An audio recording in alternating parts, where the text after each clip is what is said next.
Tank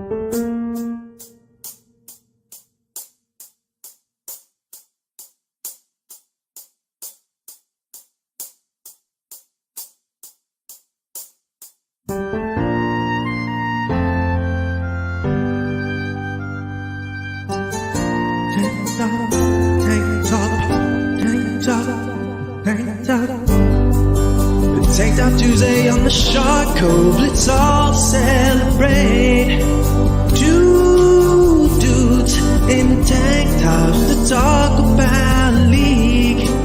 Where to shop? These sharks are the best in the game. Did you know that on the show on Tuesday it's a gun show? The arms out for all to see.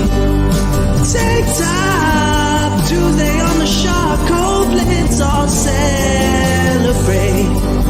Two dudes in tank tops to talk about league. Way to shop, these sharks are the best in the game.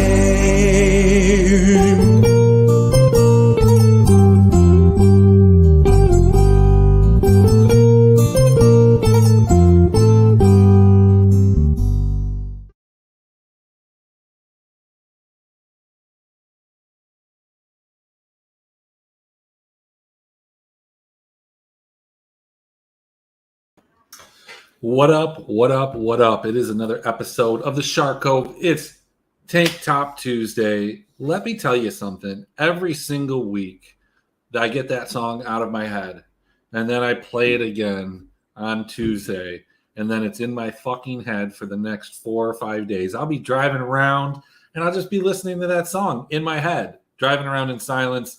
It's sick. It's catchy.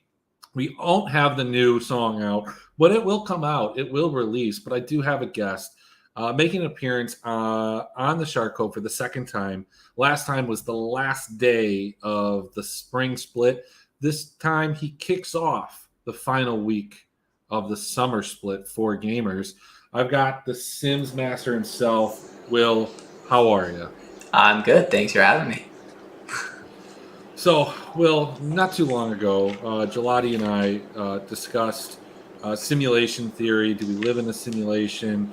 And a lot of different aspects of it.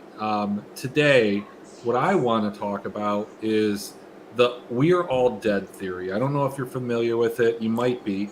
Let me tell you what it is. The theory is that we're all dead, as it states. And on basis of that, I mean, maybe we're all dead. Maybe only one of us is dead. Who knows? But we know that when you die, your brain is still active for 6 or 7 minutes. I assume unless you get shot in the brain or something like that, that might be a little bit different.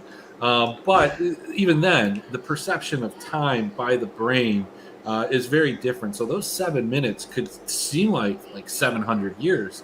And you don't have to look too far. Just think about dreams and how those work to think that that could be a realistic possibility. Now, some people believe that we died in 2012 when the Mayans said that we were all going to die, and that we're now just living through those last final 7 minutes as the Earth exploded in our head, maybe even as a collective consciousness. Your thoughts on that theory and the range of outcomes on whether or not it fits within them? Yeah, I think it's technically possible. I don't think there's anybody who can absolutely 100% deny that. I don't put much stock into that. Reality is all what we perceive. But it's a lot easier to palate if we just think we're alive. Yeah, or maybe it's just easier if we think we're dead, because then, in that sense, then maybe you can actually manifest a better reality, because it doesn't matter whether you're alive or dead. This is the reality that you live in, right? Yeah. Dead or alive, it doesn't matter. But if you can manifest, like in a dream, maybe you can make things happen. And what a much cooler world. But yet, here we are. We're going to be talking some League of Legends DFS. Probably not something that would manifest in my, optimal reality, but I do enjoy it in this reality, and so this is where we're at. wasn't too long ago, maybe a week ago, that Sims came under a lot of scrutiny, and at least in the esports department Discord, that usually falls on your shoulders. You're the one that takes that. You take it with, you know, such elegance. It doesn't seem to bother you. But look, I mean, these guys think you just push a button. Tell me there's more to it. There's more to pushing the button. Well, all I do now is push the button, but I had to push a lot more buttons to create the button. So now everything is just, like before we started the show, I figured I should run some lineups for tonight, so I hit a button. But going into that is quite a lot of time pressing other buttons. So when you're putting together the Sims and you're putting together your lineups, and I would imagine, I mean, you don't have to tell me exactly because maybe it gives away an edge, but I don't think so. I think that even if I knew what lineup that you were putting in, you would feel confident that if I was placing the lineup against you, that my lineup would be minus EV against your lineup, and you'd win in the long term. It would make it easier for me to make sure that we do. But what is it that you're specifically looking at or building out in those Sims within those range of outcomes? Is this like literally you're taking 10,000, the slate 10,000 times, and let's say like on today's slate, OMG versus IG, within that, IG is going to win, I don't know, 40% of the time or whatever the odds are dictated.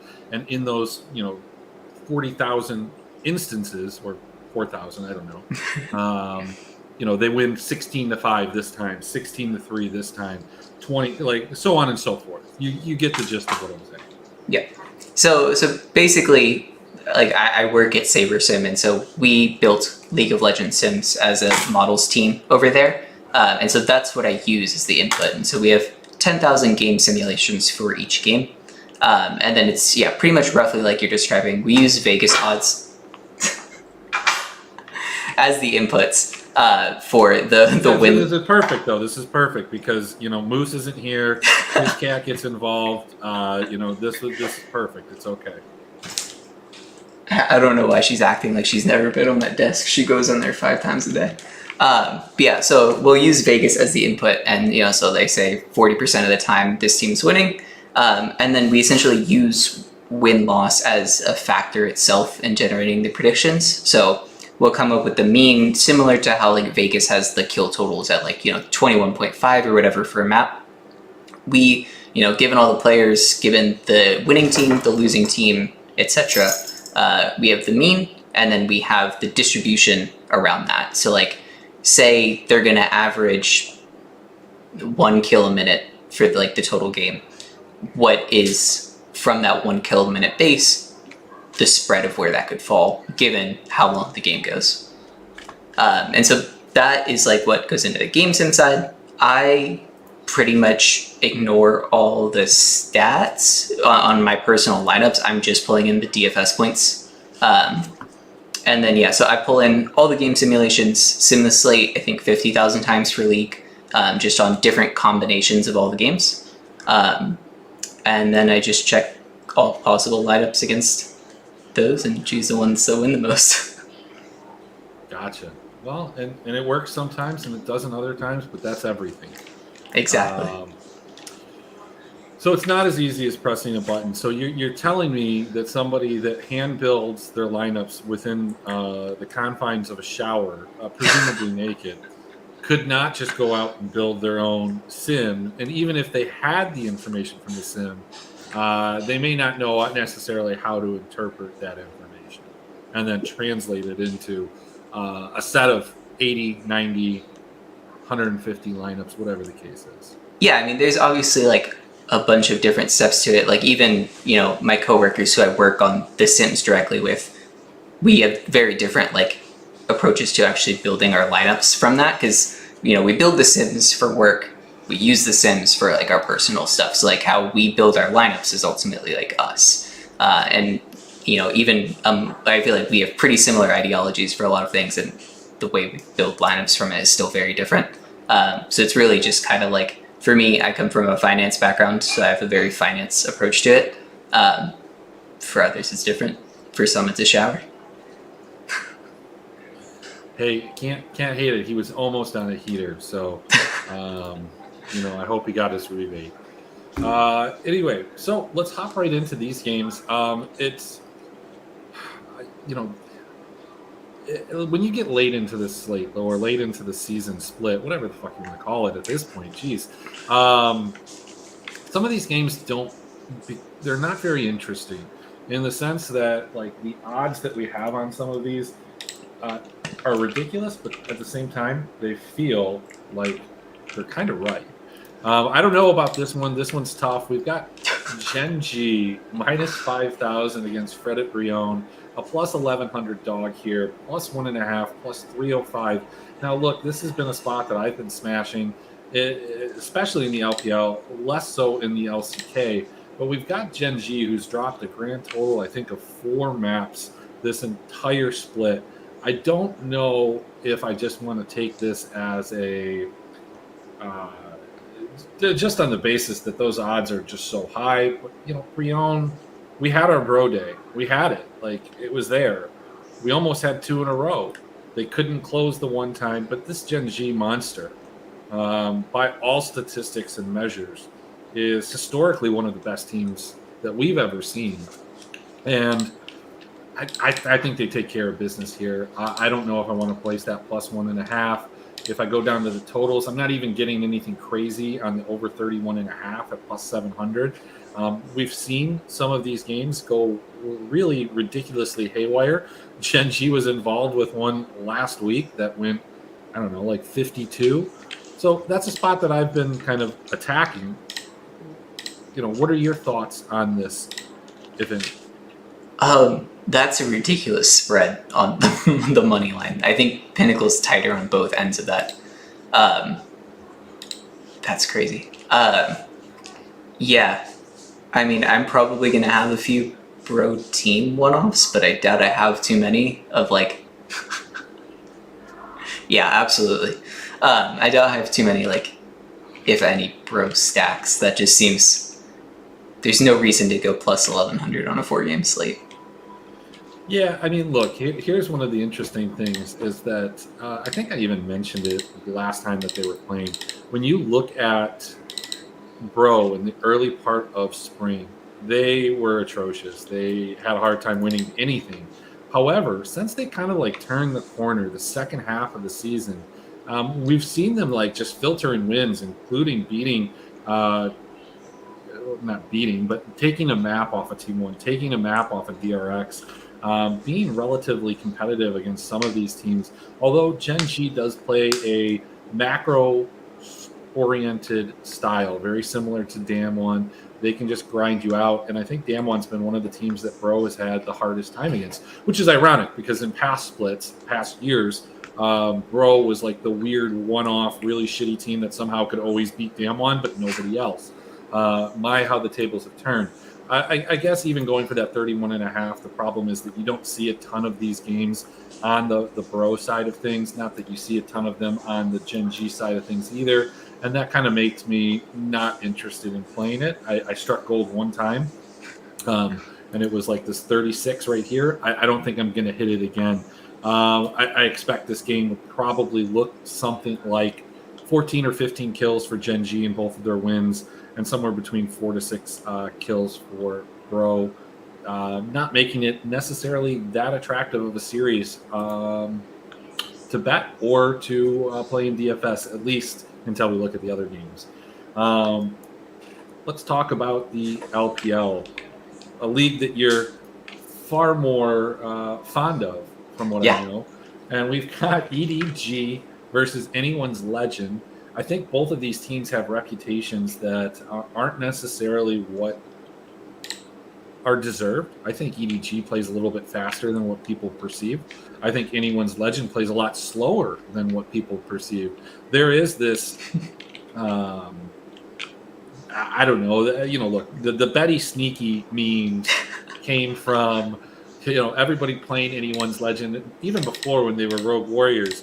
guys like Nathan, guys like Avalanche, guys like there were several other people that would love to play Haro, and it was amazing that they would continue to do it despite the fact that this team would never win. And they got down so far on these guys, I think, that like they were just chasing to try and get even, but there was no way they were getting even if they won, which Rogue Warriors never did. They weren't going to be even on them. Now this Anyone's Legend team started the season great. They've completely fallen apart, but that's in large part, as we were talking about earlier, because their schedule got harder. They started playing the top half of the table instead of the bottom half, and they find themselves here at a plus 285. I ventured to guess this would have been a very different line if they had played 3 or 4 weeks ago. Probably a lot closer to even than what it should have been. So to that extent, if you believe in Anyone's Legend, that plus 285 is a great spot. However, if you don't and you realize that was part of your schedule, then that's not a spot you want to be in. EDG does have blue side selection, if that means it. Yeah, so. I still don't understand what the blue or red side selection is. I'm going to venture to assume that lines are efficient at this point in the split, at least on like money lines. It would be wild if, like at this point, a standard ELO model should have caught up to like any sort of skill differences. So like I feel like they should have like a good I'm guessing that AL at plus 285 is probably about right. But that kind of makes them perfect for DFS. Sure. Checking now, I have them in 2 of my top 6, and then EDG in the other 4. So I think the one thing that I look at from the AL side of things is just the way that they win, or when they used to win, because it sure hasn't been in a while. This isn't a team that like reflected a huge ceiling, at least within this split. Now, if you're pulling data, and I know some people pull all the way back from a year, you're going to pull in some really ridiculous data that I don't think is applicable here. But also your statistics are going to heavily favor guys like Betty. Look, there was a reason that Betty was never actually really a sneaky play. There's a reason that Betty is always one of the highest owned, either, if he's on a favorite, he's one of the highest owned guys on the overall slate. If he's on a dog, he's like the highest owned player from any dog, irregardless of how the rest of AL is owned. And it's a basis that like he just had ridiculous stats, ridiculous kill shares, and ridiculous stats and losses comparatively. He projected out really well in wins, projected out decently in losses, but this team just has not been, balls to the wall in terms of pace. This EDG team is pretty good. Also, not a high kill team. I don't know. In terms of bets, I'm probably going to just abstain from this. Like you said, a lot of these lines are pretty efficient at this point. So unless I find something, I'm going to abstain from it. We'll talk about the DFS side shortly here. What about this OMG IG? I feel like this is a game that has Will written all over it. Absolutely. A pretty close game in the LPL. I mean, comparatively to the other one. We have a plus 180 dog in Invictus. Invictus's dogs is one of the flowchart things that you have. You have to bet Invictus here at plus 180 with side selection. I think I'm going to bet Invictus on the money line. I'm going to bet Invictus on the spread. And I'm going to bet Invictus to win map 1. And that's kind of where I'm going to, stop in terms of this game here. Yeah. I mean, obviously, like plus 180 is a pretty comfortable where, like, even if you're wrong, like, even if you're directionally wrong on this side, you can still, like, 30% of the time or whatever that works out to be, you're still going to win. So that feels nice. Yeah, well, and the other thing is that, like, the recent times that we've seen IG play, we saw them just lose a series 2-1 to RNG. In a game that I just had to put the input the data in before we got on. And it was one of those ones that just continually rages me because of how badly it hurt me. And I hate doing it, and it happens every Tuesday. When I catch up, there's always a couple games from the weekend that I just put in like, yeah, I fucking remember that. I hate it. I mean, to that end, like I would say, and like people are going to remember that game. That went bonkers. There was a 30-25 game where they should have probably won it. I think they were up like 25-9. I didn't even watch the entire match. I woke up, I looked at my phone, I looked at the API. I was like, oh, they're up 25-9. I didn't even look at the API. I looked at Google Box Scores, which is a little bit behind. 25-9, that's okay. Then I went and checked my DK app. I'm like, what the hell is this? Because it's caught up. I'm like, this doesn't even make sense. So then I go to the Discord and I see that RNG had somehow won 30-25. I knew that my day was over at that point because I didn't have a lot of RNG. I didn't have a lot of IG either, but I had more IG than I had RNG, and that was a really dooming day because it felt like it was quite possibly going to be a game stack, and certainly I think when IG came back and won big game 2, RNG put up some points. It was a little different. My whole point of that was, though, IG looked good against a good team. OMG is sometimes a good team, sometimes not. When we look at their last couple of games, we see a team that I think is hyper fraudulent. Yes, they took some games off of V5, but their other wins come off of anyone's legend. They lost to BLG. Everybody was shocked. Well, not everybody. There was plenty of people that were shocked that they lost to BLG there. But look, they're just a hyper fraudulent team. They always have been. They come to play sometimes. Would I be surprised if they come and handle business against IG? Absolutely not, but I'm betting IG. Let's move on to Game 4 from the betting standpoint before we get into DFS. T1 versus Sandbox. Will I can't go against them. I just can't, and never again in my life. Will T1 is only Sandbox.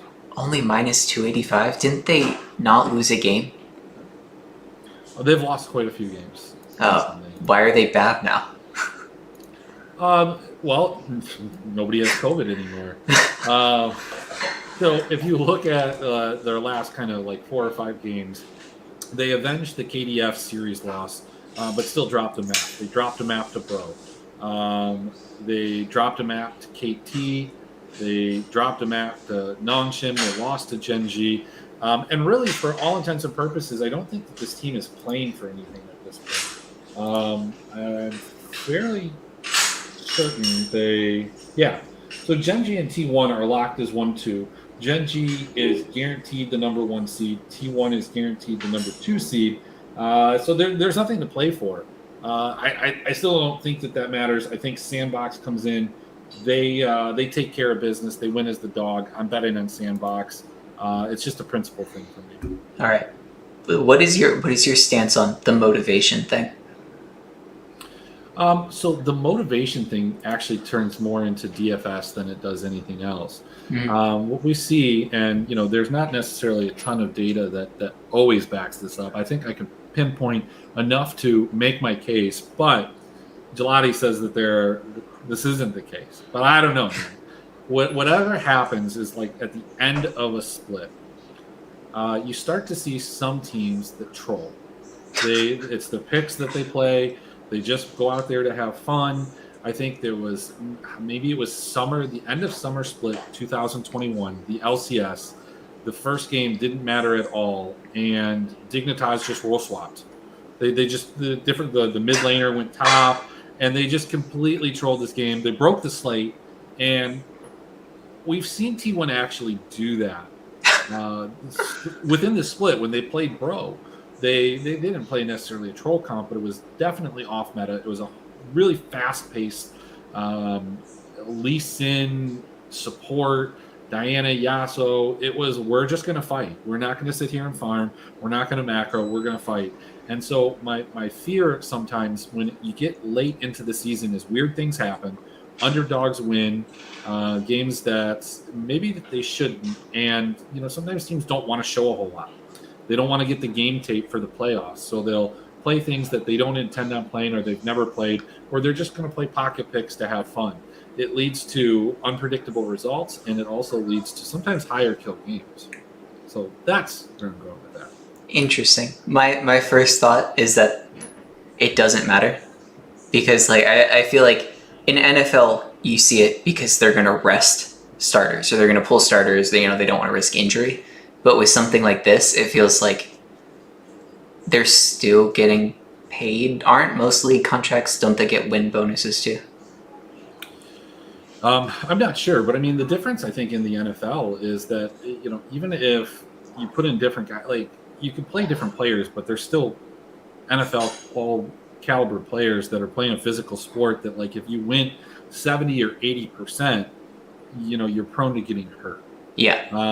I think a better analogy would be even like NBA teams or hockey teams, specifically even in the All-Star, where the game becomes like a non-contact game and becomes more of an expression of skill. And the only way to express your skill in league, at least in the way that I'm talking about, is, you know, through skirmishing and fighting. Like, I mean, they farm and play that macro skill game throughout the entire split. So sometimes this is a time for them to open up and let loose. But when we're talking about these games and the ultimate motivation, you know, T1 and Gen G, they don't need to win, I guess is the point that I'm making. It's not the last week of the season. So I guess actually, since there is a world where Gen G and T1 flip-flop 1 and 2, but they still both get buys. It doesn't change their playoff really implications. On the other hand of things, EDG is still playing, even though this is their last game, I believe. They're still playing for seeding. AL needs to win this so they can get into the playoffs. OMG and IG are both playing for playoff seeding. So, you know, when it comes to motivation and things to play for, I mean, most of these teams have things to play for. So I don't know if we'll get crazy like that, but maybe Gen G and T1 just play a little looser than they usually do, I suppose. Interesting. Yeah, Spell, the last weekend in LEC, they're just people that are absolute trolls. I think like Vitality, Mad Lions, there are some teams that they'll absolutely just not take things seriously. It does happen less in the Eastern leagues because they take this a little more seriously than we do in the West. But nevertheless, let's hop into the part of the show where we built some cash lineups. We're out of the betting weeds. We're into the cash lineup domain where you reside. Yeah. I don't play cash. Moose plays cash. So you're going to be Moose. Yeah. There's only one cash lineup you should play tonight. Okay. Give me one of the stacks. It's an EDG Gen. EDG Gen. Let's take a look. Let's see if it pops up the way. Is that what you were thinking? Flandre captain? Yeah. That's it. Oh, I have that as like leaps and bounds about like it's gonna have 53% win percentage against the second highest lineup, and then increasing from there. Well, let's see. All right, so we've got a Flandre, Doran. I mean, I guess the concern that you might have with this lineup is Junjia and Gigi being swapped out just randomly in game 2. Yeah, that is something that I wouldn't know. How do you get around that? I don't even know if you can. So could you do something like this? I mean, that's it. Thank you. Yeah, so then you can do an EDG Gen T1 lineup if you don't want to play Gen Giga.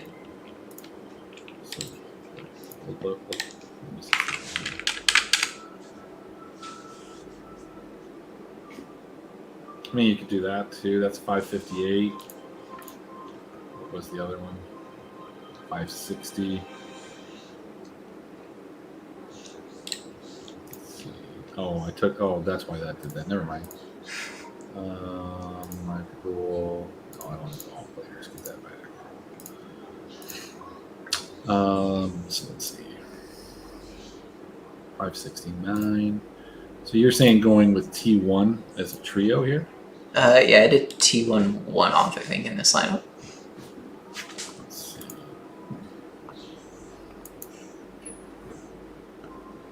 see. T1 like what, team slot? No, I don't know which one is on T1 from this person. Is it, no, not, Owner? Is it Owner on T1? Yeah. Yeah, then it's an Owner one-off. That would be the T1 person. So if you do that, what do you do? Switch to a EDG team, and then you go owner. It's an Flandre, Doran, Owner, Scout, Viper, Mako, Genji.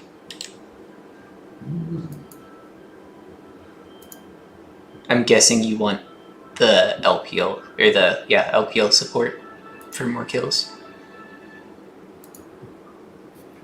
I mean, maybe it could be an LCK game.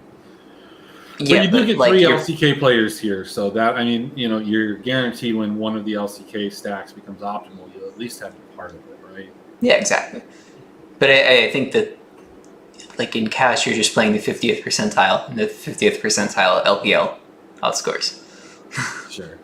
Let's take a look at a couple other ways that you could build this.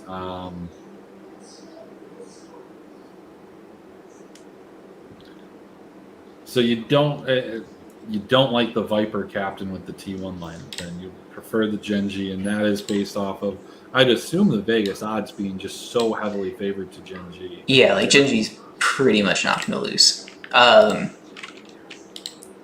It's a Viper. Is it a 4-3 with T1? I think you can make it one. Or is it a 4-2-1? It's a 3-3-1, with the one being a 4-3, but with a team slot and a captain.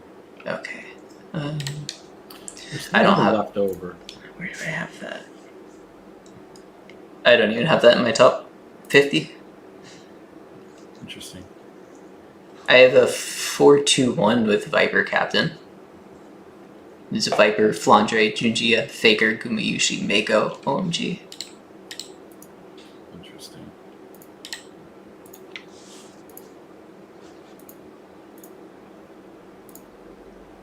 And then what team? OMG. Let's see. Projects around the same.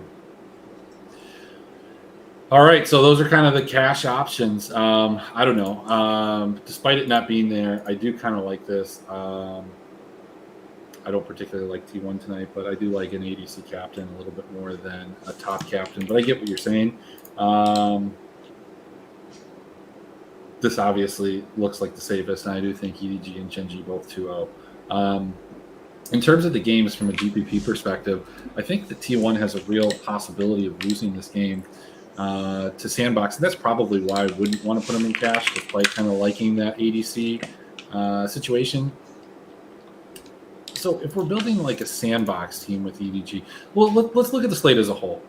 From a DFS perspective in the GPPs, do you believe that Genji or EDG will command higher ownership on this slate? I mean, for GPPs, it really should be EDG. Because most people are going to slam projections, and like I think at that point, EDG is like 70% to win on the Vegas line, right? Something like that. So like, on average, their players should be projected higher. Yeah. By Oh, well, they're way higher. pretty significantly by these projections, and they're not my own, but yeah, I guess like the trend that we saw at least last week was that people found a way to get the highest priced team in there at all times. Now, the highest priced team almost every single time last week was a LPL team, and they were some of the premier LPL teams that people like to play in GPPs and DFS. We're talking, like Victory 5, we're talking RNG, we're talking JDG, we're talking Top Esports. So I guess that makes a lot of sense. I wonder, though, how often, a team like Genji comes out and does play against a Fredit Brion team that tends to play a little faster in the smaller sample of the last 3 or 4 matches, and maybe does, go ahead and put out 20 or 25 kills in one of the games, and then hopefully just, follows it up with like a 14 or a 15 kill game in the other one. I mean, ideally, if you're stacking them, it's 25 and 25. But it's like, how do you fit that Genji? Like, who do they fit with? Do they fit with OMG? I'm sure that they do, but what does it look like? I have them fitting with the Sandy Boys, with AL, OMG. Oh wait, no, that's EDG. Oops. Yeah, no, there's a Gen EDG lineup. Oh, that was the cash lineup I said earlier. Wonderful day when your cash lineup's also in your GPP build. I mean, look, this is going to be a popular build in terms of like unpopular builds. It's not going to be a popular build because I think that Sandbox comes in sub 15%, sub 10% maybe. But I do believe that this is one of the very first. There's going to be 2 builds that you go to with Sandbox if you're forward stacking. This is the first one. All right, maybe the second. The other one is probably something like this. Yeah, that's not a forward stack, but it's essentially this. I don't know if it can fit though. It should.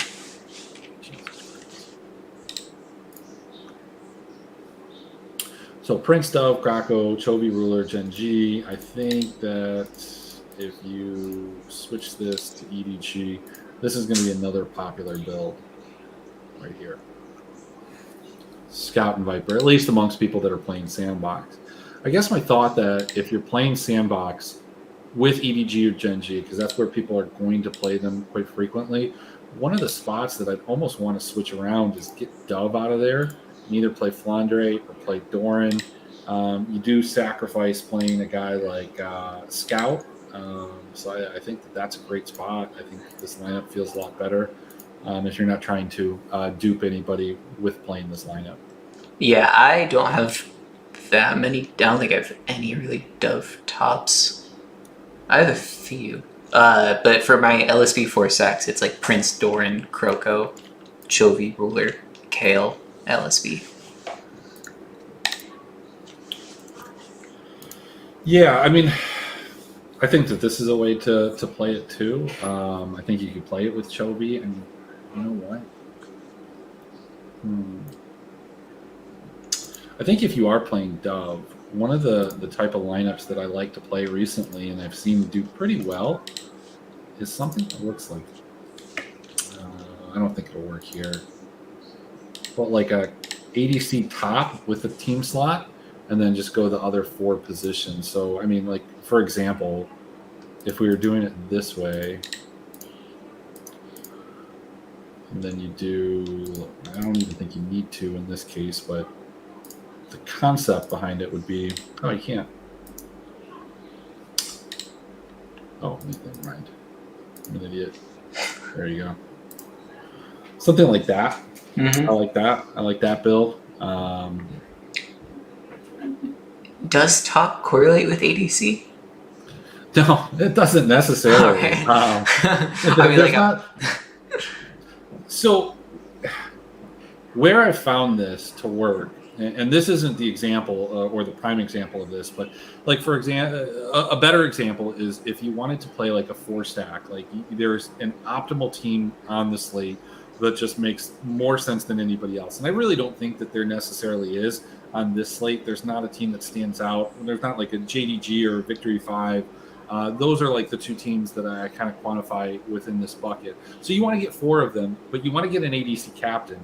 But their price just so abnormally high that even with playing a 3 stack of a dog, like a dog like KT, a dog like Sandbox, one of these teams, or even like a DRX stack, one of these teams that has a carry that they funnel everything into, like a Zeka, Prince, Amy, you can get them in the captain slot. You play the top position. A lot of those teams end up having, tops that you can play, like Rascal, from a fantasy standpoint that makes sense. And then you get your 4 stack of the other team.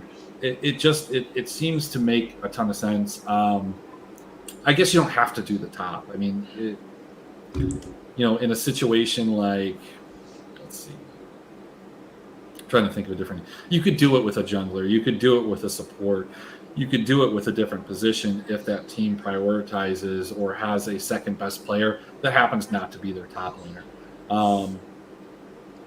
Just in like KT as an example, Rascal definitely is that guy. I feel like top is a really interesting spot to one-off, because isn't it the least like correlated to the other spots on the team? Because like the support always goes with the ADC, and the jungler is typically like helping out the mid laner if there's So for maybe like the first 6-7 minutes of the game, Okay. but once you can end, That's about how far I watch. Okay. So what you have is you have some supports that are going to roam around the entire map, and they're going to like even get up to the top lane. And that very first player, that very first dive might be on the enemy top laner, and it might be a support jungler and a top laner. So the support is not necessarily always tied to the ADC. And I think that you're going to see, and we have seen, when you have really safe bottom lane carries like a Sivir, or in the past like an Aphelios, Zeri, people that can protect themselves and then farm really well. The support is open to go ahead and roam other places, and there are different supports that do that better. And specifically, if the support is somebody that plays a lot of engaged champions, if they're playing enchanters, it's a little bit harder to have that impact. They maybe don't travel as well.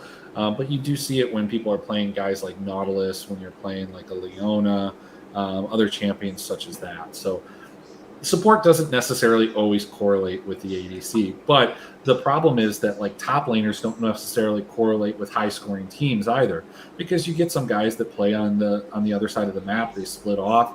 They're typically going to have a 50 to 55% kill percent, or a kill participation, where there are certain top laners like Shanji, for example, who I believe is in the higher ends of the 60s, or mid 60s. I haven't looked in a little while. So that's why he tends to be part of like IG winning a lot more than like somebody like Dove is part of Sandbox winning. If that makes sense. Yeah, makes sense to me. Let's take a look here. Top and team one-offs are the highest owned. Yeah, and I think that's not necessarily always the way to go. I think one of the things that we've seen is even like mid and ADC one-offs can be very powerful in the large GPPs. You just have to get the right. I mean, look, you're one-offing. You're trying to get the right guy every time, but it doesn't happen most of the time. So Will, IG, OMG, Sandbox.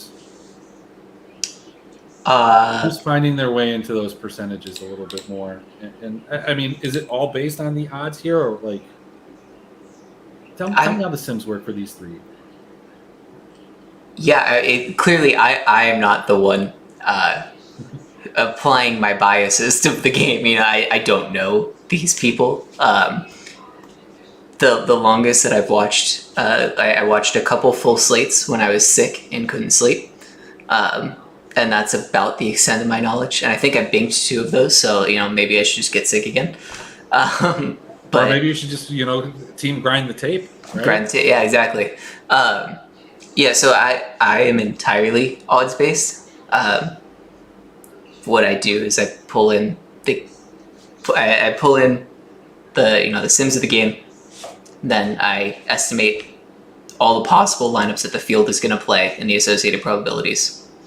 Generate the contest, and then I basically simulate it out and see which lineup has the highest EV and build 94 of those.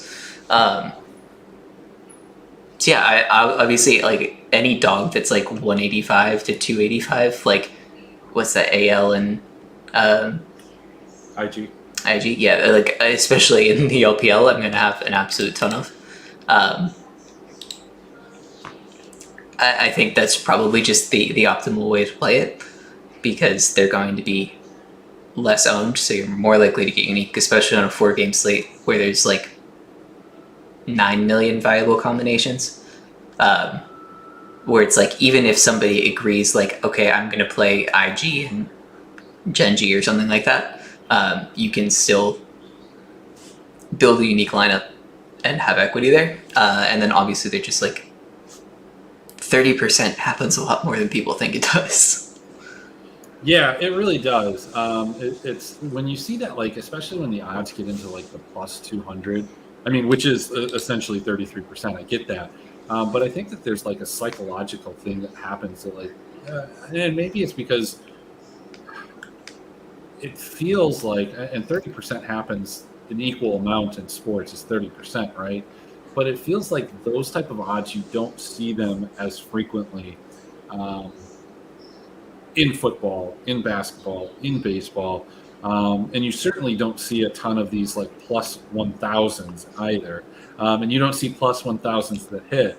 Well, you just don't get enough of them, I guess, is what ends up happening, right?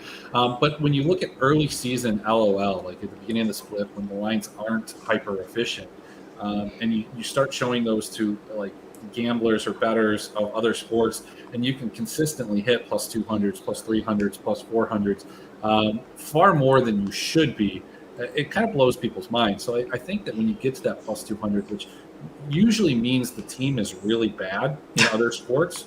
But that's not the case here. Like IG and OMG realistically are not that far apart as teams. Now, when we're talking Gen G and Pro, yeah, look, there's a huge gap. There's a chasm between those two teams. But even like a T1 and a Sandbox, when Sandbox beats T1, if they beat T1, but when they do it, T1 has been a team that gives up a fair amount of deaths when they lose. I mean, we can see it. They don't have a large sample here, but it's typically the mid-teens or higher. And the way that Sandbox tends to win is the exact same way that they overpowered Damwon. They take advantage of some mistakes. They're a fast team. They snowball, and then they just completely just obliterate you, usually as a unit. So even though they have that 14, 15, 16 kills, and that's not necessarily high, every single one of them was involved in that kill. And so the fantasy points for a 4-stack or even a 3-stack tend to be disproportionately better than what you would normally see for a team with 14 or 15 kills. On the other hand, Gen G is almost that exact same team. However, they're just better at it. And so when Gen G wins, they do the same sandball-y thing. They get huge advantages. Sometimes it's within lane and it's within farming, but at 14 or 15 kills, they're basically in your base killing your Nexus. It's usually not the case for Sandbox. They're usually on the outer turrets coming in, so they'll get a couple more kills. And that's why, like Gen G, despite me chasing them frequently this split, because of their dominance, have not been somebody that translates very well into at least the 333 or GPPs as a whole, because they're 2-0ing everybody, but they're doing it so quickly that they're just not scoring well. So, on the LCK side of things, I think Sandbox is completely playable, and I think that they do very well in a win. I think that if you're playing the other side of it, I can't justify playing Bro, not in a win, not with the way that Gen G plays. Not at plus 1100. I think that it's T1 or Sandbox pick a side for the LCK in that game. Yeah, I have no Bro in my top 100 EV lineups, so that should give you some relief. Which means they're going to sweep and squirt 60 kills. Look, dude, I'm totally going to have a Bro lineup or two. And plenty. I will hand build one. I think. You've got to put Lava and Henna in there. That's the thing. It's the same. All right. It's the same bullshit that people always do, because those are the two guys that are the safest. That at least you think so.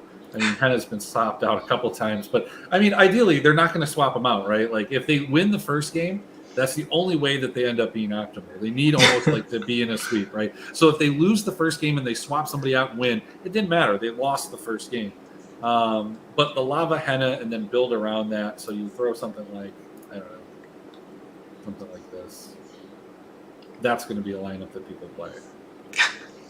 I'll make sure I'm going to go all out. I'll put a Bro captain. I'm not scared. Yeah, look, you could do something like this then. You go, boom. Yeah, just flip it right around. You go here, and then maybe you get a little crazy. A little, your odds base right there. You go a little T1. I mean, you can do something like that. Yeah. Sexy. I think IG wins.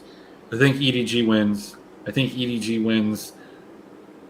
Unfortunately, I think that they win bloodier than I'd like them to be, because they're going to be probably the highest owned team on the slate, as you said earlier, and I'm going to play a lot of them. And I think I'm just going to play a lot of them with like Sandbox, IG, and maybe a little bit of Bro. I think that's the stand that I'm going to take. I think when I come back tomorrow and we do this show, 9 o'clock, we're going to be talking about a Sandbox win. So that is kind of my bold call here. Will, do you want to show the people your hoop back there? You were supposed to have the hoop Yeah. Shut up. It's supposed to have a mounted. This is the LED hoop that we've been hearing about. I thought we were going to get some LED action. I thought we were going to get some jams. But I also said there was going to be a song, and there wasn't. So, fuck me for that, I guess. Yeah, so this hoop is a LED hoop, and it will link up to our other LED lights in the house. Unfortunately, I have a lot of stuff to do, so I did not hang up the hoop. Unbelievable. Makes me sick. My bold prediction is 2 LPL. It's going to be an LPL 4-3 that binks, and it's going to be played by 23 people. I'm one of them. I don't think so. Will, if I don't win the main, I think that you're going to win the main, and you're going to win it with an LCK stack. I think that's what happened the last time you were on the show. Perfect. You're out here promoting I don't know if you won, but you were out here promoting the LPL, and then I think you in the 3-3-3 you had like 2 LCK teams, not on the same lineup. Yeah, 3 lineups, and you had some LCK teams. So I don't know what I play. So yeah, well, okay. LCK is the way to go. It's a double LCK day spell. I think it might be. I might be like a sandbox Gen G. I wouldn't be surprised if I built a couple of those. I wouldn't be surprised if I have to deposit tomorrow either. So. That's that's the wrap. That was Tank Top Tuesday. We're gonna try and do guests all week this week after going solo last week. And let's go Sandbox. Will, thanks for coming out. Thanks for hanging out. Thanks for rolling up the sleeves and getting a little dirty on Tank Top Tuesday. Absolutely. Do you have any parting words? No, thanks for having me. Fans? All right, Double guys, LPL. Quick in the chat. What do we need the closing music to be? It's Tank Top Tuesday. Let's just go Tank Top Tuesday music. I'll see you guys tomorrow.